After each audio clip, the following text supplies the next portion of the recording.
I was born in the year 1994. During my youth, I saw the rise of the internet and social media. From a world before Facebook and smartphones to the world of flash games before mobile devices came in and ruined everything.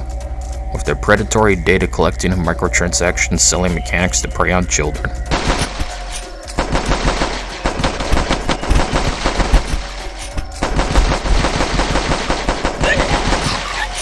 For in fact, I remember back in my day, we had to walk 15 miles to the computer and hope no one needed to use the phone.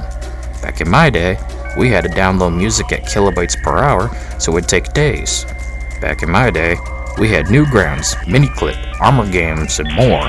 Back in my day, we were scarred by Bloomy, finger-banging the biker chick, and slaughtering hordes of undead on the middle school computers in the game The Last Stand, one of the best flash games from the era.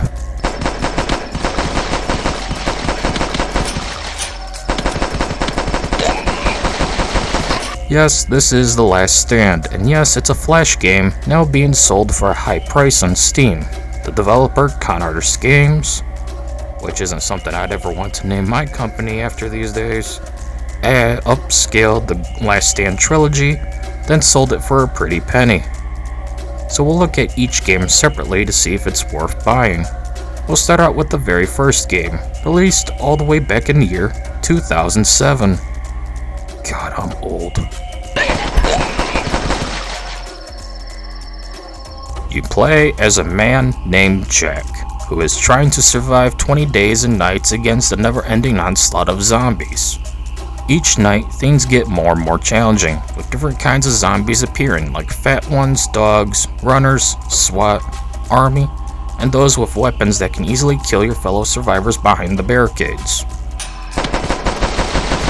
Your goal is to survive long enough till the military arrives to save everyone, but in turn to survive, one must repair the barricade, loot for weapons, and locate fellow survivors. Though this won't always end well, given the RNG system. Oh, majestic! The RNG system at play will either benefit you or screw you over royally, but that all depends on each playthrough as it varies. Sometimes you can easily locate weapons or not. Sometimes you won't find fellow survivors till you get about 5 or more days in. Sometimes when searching for weapons and other survivors, you can lose fellow survivors to the search party casualties. It's all random and bullshit.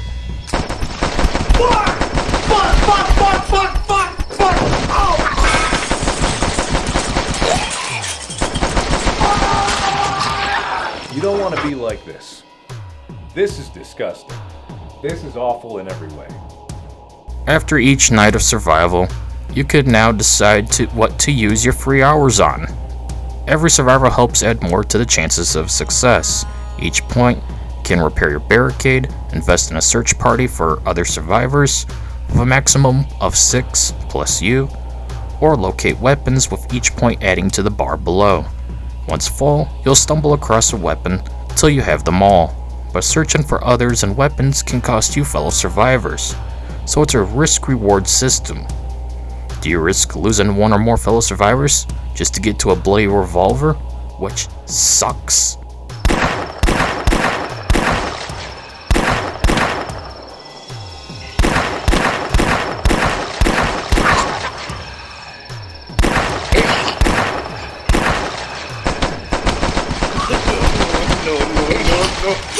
To begin, you're all alone, with only a handgun. After each night, you need to invest in repairing your barricade, looking for weapons, and trying to gather survivors. Like I said earlier, it's up to the RNG system if it wants to play fair or screw you over so hard.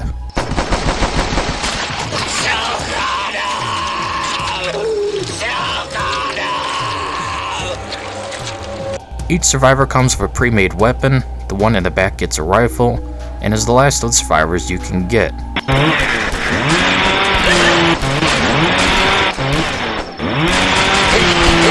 Each weapon varies in overall effectiveness. I found the sawed-off shotgun to be a treat.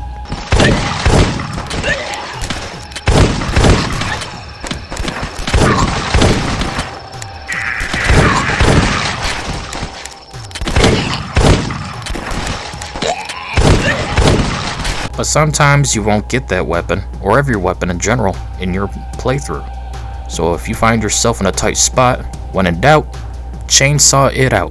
One of the best weapons in the game. Best to be used when being overwhelmed. I mean, just look at this.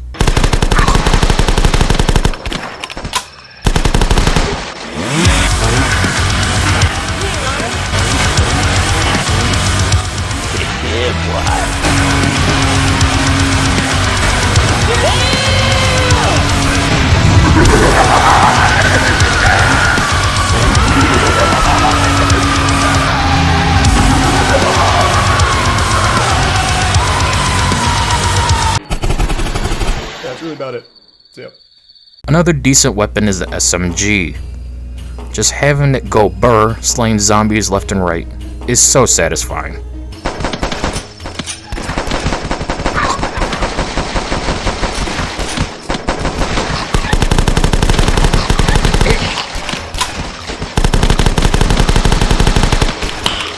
Nice. As the nights progress, we'll get to meet new zombie types, like runners.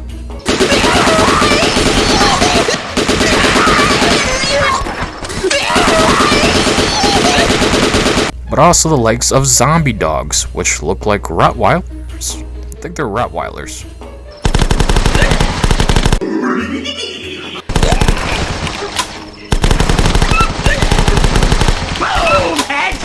Watch out for those with weapons, as they can kill your fellow survivors in one single hit. They should be your priority. I'm Rex Fester, and I'll be back with more big action news. Nope. The SWAT guys cannot be hurt via their torso, same for their legs or head. You're in my way. Move it, sir. Stop blocking the door. Move away from the door, sir. You're in my way. You're standing in my position, sir. You're in my way. Move it, sir. Stop blocking the door. Move away from the door, sir. You're in my way. You're standing in my position, sir. Dock to entry team, things have gotten out of hand. Fall back. Yet in turn, for military zombies, you can't easily hit them in their head due to their helmets. And they also have body armor. When these guys show up in droves towards the end, aim for their legs.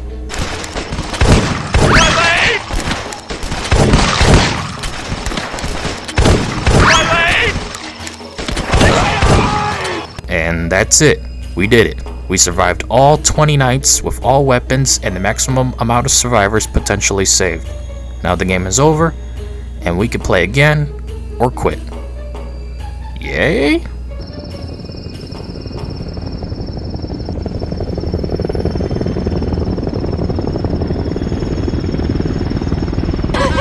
I'd buy that for $1. The last bit of things to mention is a lack of replay value, as it's just the same exact experience every time. Plus the repetitive combat does get old, my hand was cramping, just mindlessly left clicking the mouse button non-stop. I should have taken breaks in between each night.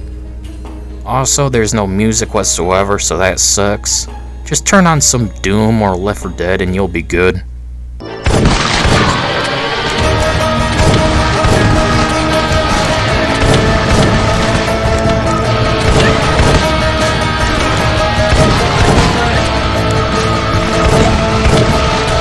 At the end of the day, The Last Stand hasn't aged all that well. It's a decent game worth playing, but the sequel had more going for it, and this is a free flash game from the 2000s era of Newgrounds.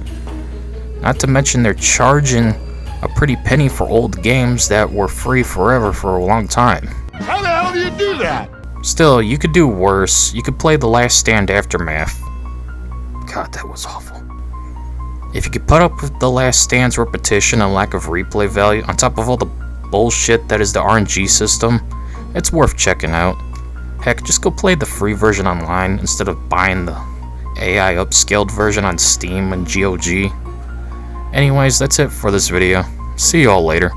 I don't know when I'll get to the last two games.